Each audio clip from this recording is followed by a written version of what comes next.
Thank you everyone for being here. Like I said, my name is Joe Zich. I am born and raised in Peoria, and until maybe about 3 or 4 years ago, I really didn't know like what I wanted to do. I'd always kind of leaned creative, I would say, which, as you know, business-wise, not always the best thing. So finally was able to kind of take some time and figure out a business that I think has a lot of potential to grow beyond just employing myself and has potential to scale if possible. So I started 309Cultures, or started selling it about 9 months ago. And leading up to that, like any other business, there was a lot of work put in. And the way that I kind of like was able to start all this was through getting involved in the community. And I did that through my passion, which is plant-based food. So I started with just like a food blog, and I honestly thought like I'd be writing blog articles for a year or two before I could do like any public event. That was like my only goal at that time, was to be able to do a dinner party. Quickly realized like the more you put into it and the more you engage, like you can get to that goal pretty quick. So I started doing dinner parties and events, and it was a way for me to push myself to come up with new recipes, but then also I started to incorporate fermented foods. I started to kind of float out these fermented foods in recipes at dinner parties, and I would do it kind of silently and then just kind of listen to hear if I got any like feedback on that. So the first one was a party put together by Collecture, which was Abby Getty's, her pillow and like fabric company. And it was held at Soulside, and it was one of my first like really public events. And I had one dessert that was a little bit more like visually attractive, but I had a sushi roll that had the kimchi in it, and that was actually Peoria's first time trying the kimchi that I make. And so I was just like really focused on the dessert, and then I just really listened on the other ones, and I just heard enough times that enough people were seeming interested in it.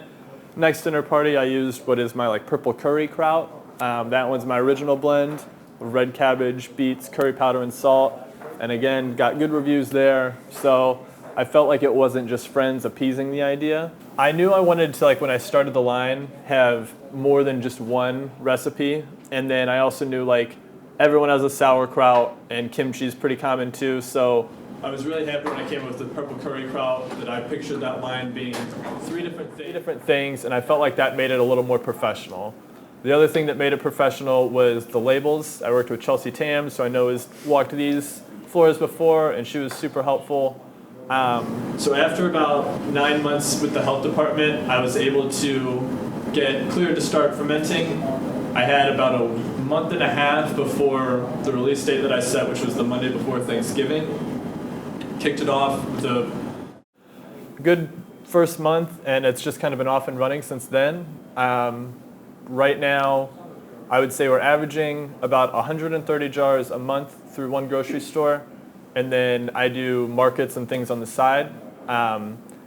Just recently got a deal set with Green Top in Bloomington to vend there after my 1 year agreement with Naturally Yours, which when I was coming into this, the biggest hurdle was going to be a space.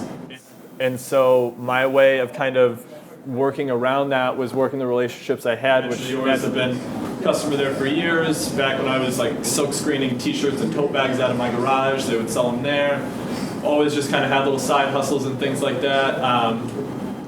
And so I came to them not only with the recipes and the math, but then sort of the agreement that for 1 year it would be sold exclusively through. So if anyone wants to get a jar, they have to go into their store. And November is when that's up. Much like with Naturally Yours, I told Green Top I wouldn't go to a third until I knew like I could have their shelf fully stocked. So I've been kind of building the business off of loyalty and the relationships that have helped me get to where I'm at. And it's just kind of been a slow but sure process. Right now, my main focus is getting more exposure for the brand. When I got into it, I was debating between a juice place and then or something else. I kind of leaned towards this because these foods don't expire. They're preserved, so they're good for up to a year. So I can just make inventory endless, and I don't have any worry of spoilage. That also means that it's a little bit more palatable for an internet business if it gets to that scale. My trajectory right now is grocery stores, and continue to build online presence through digital work I'm doing on my page, also my personal one, sharing more about plant-based diets, hosting more events in town, starting to do more workshops now. Music festivals have been a good outlet for hosting workshops, but then the local yoga studio Soulside has been very conducive to that as well. So I'll have one on September 15th all about juicing. This is from a dinner party I did where served 4 courses. Every course had a cultured or fermented element in it, and then talked for a little over an hour with a Q&A of the importance of fermented foods, what I do, and just the human microbiome in general, as the biology around that has really been developing over the last few years, and just changing the way that we kind of approach health and nutrition. These foods, I love how flavorful they are, and I love all the recipe ideas that I'm getting, but I know the underlying motivator for me doing this side of it. So when I started doing these, I had done a lot of fermentation before, but it was really just hot sauces, so not something I ever got in big quantities. But then when I started with vegetable blends where you're getting maybe a quarter cup, maybe more in a salad, that's when I really started to feel the probiotics. And these foods fill a lot of kind of the popular gaps, even though I don't try to pigeonhole it as a vegan food. So I want it to be palatable to everyone. So I try to highlight the fact that it's organic, unpasteurized, and has probiotics, and save the more divisive stuff for my other page or events. So I found that this, even more so than a juice per se, could be really universal. So whether it's going on a steak or a black bean burger, I'm happy either way. So I've been getting these out in the community for months now, kind of reaching the point of figuring out my next steps in the business. The more immediate one is figuring out the pace of Green Top. Right now I'm working about 4 nights a week on top of my full-time job at my family's business, KBL Design Center, and I'll be continually kind of winding down my hours there as I put more into this. And so far I've learned a lot, and I'm kind of figuring out not necessarily the operations side of it, but the bigger scale of the business. That's where I'm getting coaching. Jake's been a good coach. Met with Andrew yesterday. Lots of people around the community are able to really advise on the levels that I can't go out and learn this stuff so clearly on my own. You can read business books, but one conversation with a knowledgeable person has been much more helpful. So I was grateful to have an opportunity like this to share, get a little Q&A. I know there's a lot of very intelligent minds in here, and so I thank you all for listening about my business, and curious to answer any questions you got. Yes? Can you define, I'm sure you can, but please define for me fermented or fermented foods. I tend to connect that with alcohol, so what do you... Sure. So fermented foods are foods that have been preserved with microbes. Probiotics are microbes, is one way I would simplify that. And so when we look at a little jar or something like that, I have a lot of people come up and say I do canning too, or I used to pickle also.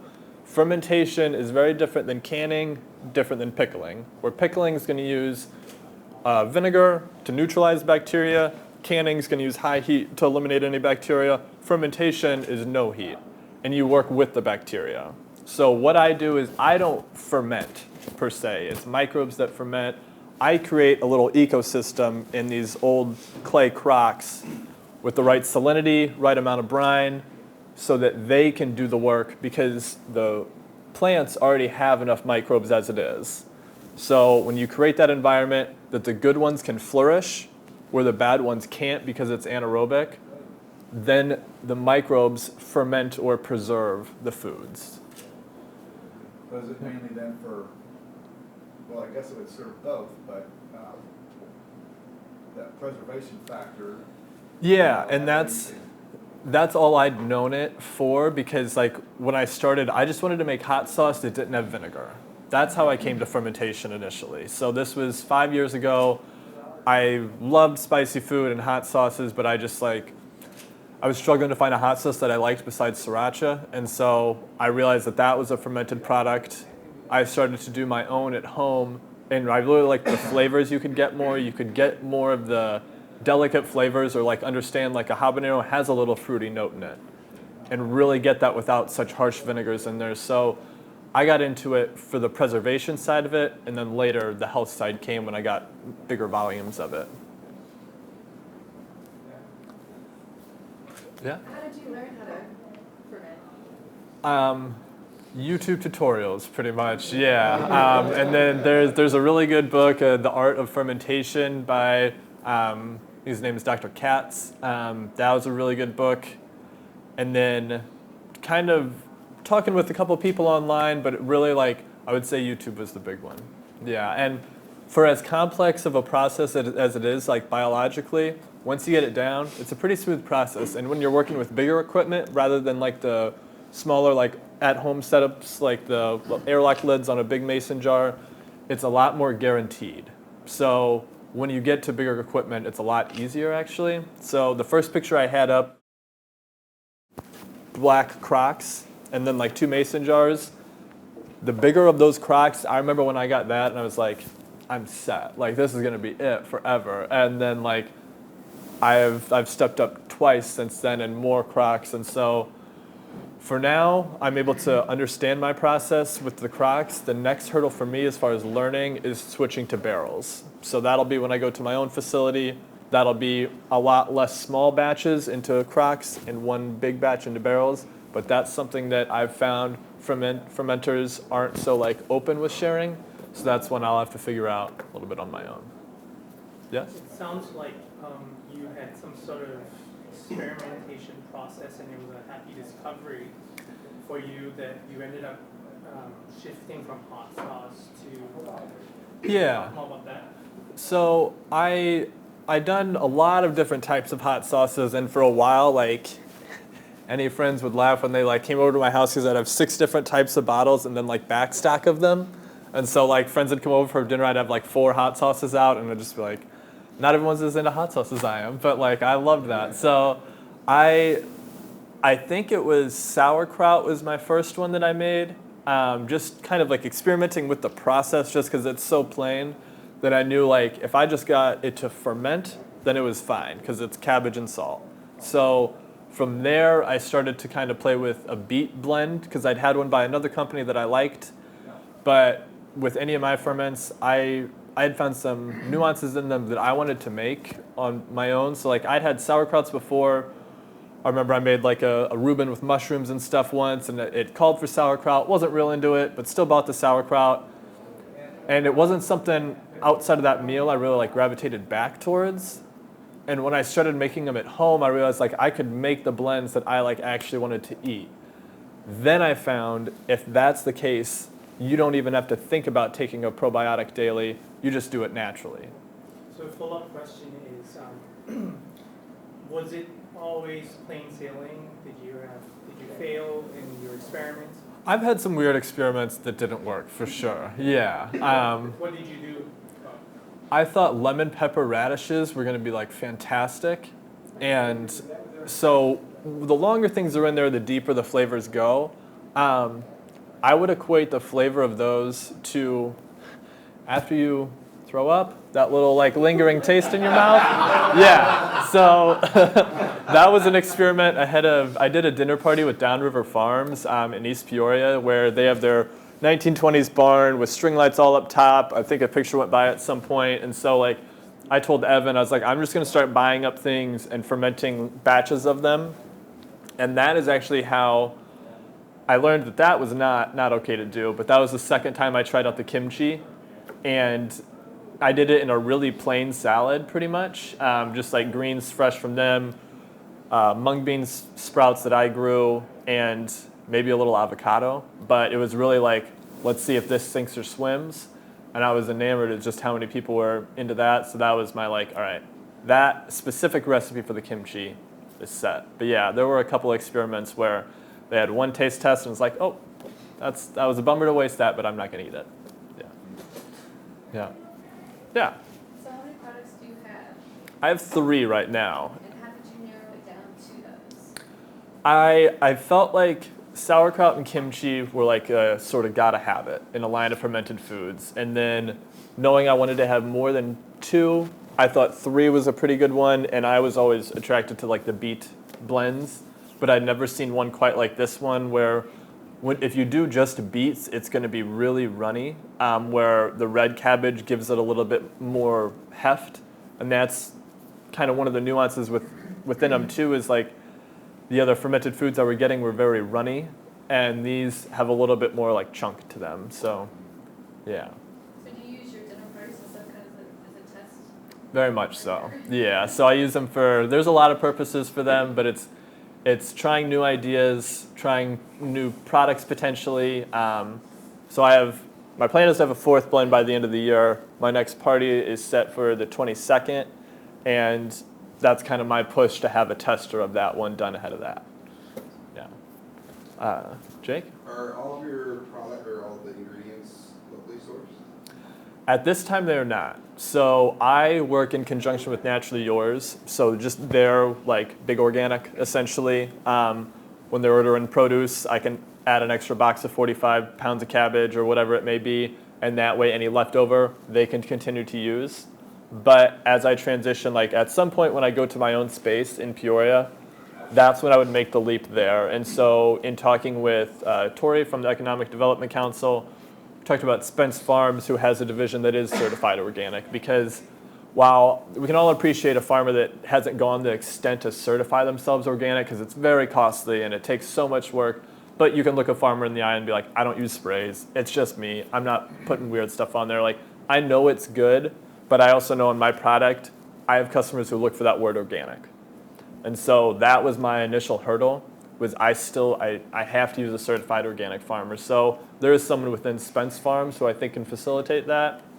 If going into next season is where I'll be in my own space, they said of the things that I do bulk of, which are like 5 different things, they can do all of them. So I do have my eyes on switching to local produce, not only because I want to support the farmers and make it more of a local product here, but I just know that produce is leaps and bounds beyond what big monocultures can ever provide.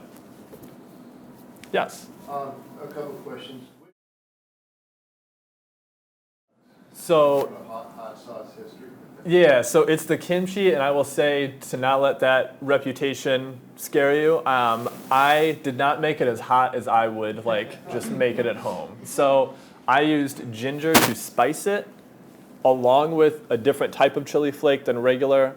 So it has a little bit of heat from that, but it's not like a leave your mouth burning type thing. I always tell people, like, if you want to make them hotter, any of those 3 blends, once you have a forkful or 2 out, like sprinkle some cayenne in there and mix it around. It works perfect.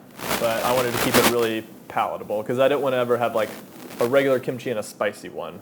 Oh yeah, all gluten-free, vegan, raw, and organic. They're checking all the boxes. Yeah.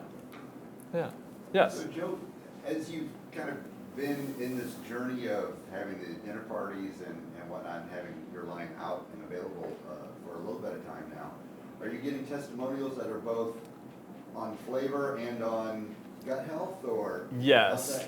And that's been probably the most satisfying part. Like, I knew right when I rolled it out, like, there's that immediate, even just like free samples. Like, that never gets old, honestly. People's first time with the kimchi, like, I love seeing that. But I do love the DMs that I get on Instagram, or like recently, and I think probably told this story to a couple people in here, but there's a guy who was younger than me, pulled me aside at Zion the other day and said that for the last 3 or 4 years, he's had a really serious colon issue that's been a major nuisance in his life. And he now every morning has been starting his day with a little bit of fermented foods. Kimchi and eggs seems to be a very big combo. And through doing that for, I think, 2 months, that issue is dissolved now. So I love that people are getting into it for the food, and I think I want to convey more that it's not like I'm using the word fermented or probiotic because it's a buzzword. This is equivalent to taking a probiotic tablet. You get a regular dose in there, you make a habit out of it, and you will feel the benefits of it. Well, it's amazing. We have old cultures that have used these foods, their diet and dietary health. And, Exactly. It's fascinating. So It fell away in the 50s, essentially, is what happened. With the advent of supermarkets, seasonality wasn't as big of an issue. We didn't have to preserve, and that's when things like fermentation, canning, pickling weren't necessarily passed down. So a lot of people may have grown up like my grandparents had those things in the basement. They would go all the time. Then there was a generation that didn't have that. And you can kind of look back to the advent of the supermarkets and things like that as where, in my eyes, we kind of got off track. I'm aiming to just get us back on a little bit. Yeah.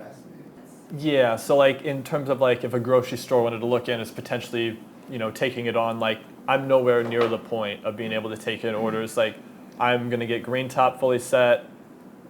There's other local ones in town here that I've been discussing with, and then Cornucopia and Galesburg is kind of where I have my eyes set. So like I almost have to roll it out in the sequence I'm able to.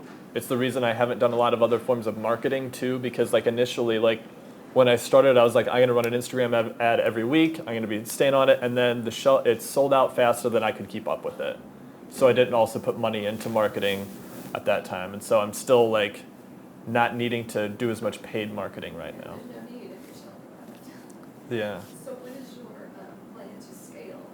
At what point, do you have a point where you know that you can scale, or you need to scale, or what are your plans for that? So it's something where making the product is something I always think I will need to have a hand on until like if it was way, way big level. But something like packaging, helping with social media, that's something where I could have someone. And I don't ever want to be like sort of on the egotistical, like I'll do this all myself. Like I'm not going to slow the business down. That's something where I'd probably need to have my own space. When I get to that point and I can really pour into it, like right now, I do all of this like at night when Naturally Yours isn't using their kitchen, and after I've worked a full day at my day job. When I get to just like normal schedule and I can dump time into this, like I can create so much more products. I can make so much more. So it's something that just as the sales come through and I can kind of transition down with my day job more, I'll be putting more time into it and growing it as fast as I can. Is there another facility you can use here, or do you have to build one out?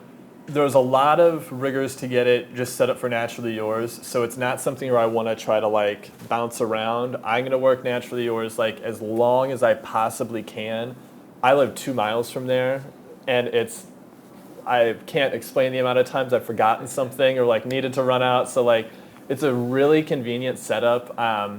Also just all the refrigeration and being able to put it right there. So like the next place I go to would really need to be like that ideal space. So I'm just going to keep kind of flipping small batches, starting to build a little bit of capital, and get ready for that big leap, which will also be my leap in like where I'm putting my time to, and that'll be the big jump off point.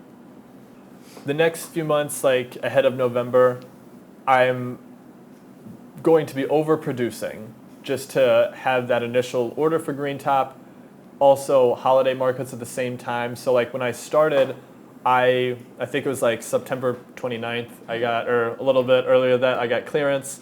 November 19th was my first date of sales, and I think I had like 200 jars ready to go, and I was like, man, I've done good here. I'm going to be coasting for a while, do a batch here and there. I had a very big opening day, and then Chelsea Tams had put together a market at the museum 6 days later, all around the holiday time. And in that time, sold everything pretty much. So instantly was starting to do more and realized like it takes a lot to keep up with it. But yeah, I am better able to schedule now and produce more. So I know can easily keep Naturally Yours stocked with the amount I'm doing right now. What I've been doing lately is excess for markets. So after the Zion pop-up, essentially, I'll start making cases and setting them aside for Green Top. Well, one of the things we like to do in this community is ask, so as you look at your future with your business, what is something that the people in this room and this community can do to help you move forward? I think because right now I'm in that sort of like manageable growth phase, that if like I had some like big uptick, it could almost be like detrimental. I am just looking for awareness right now, just bringing attention to it, letting more people know that this is in our community, it's here to stay.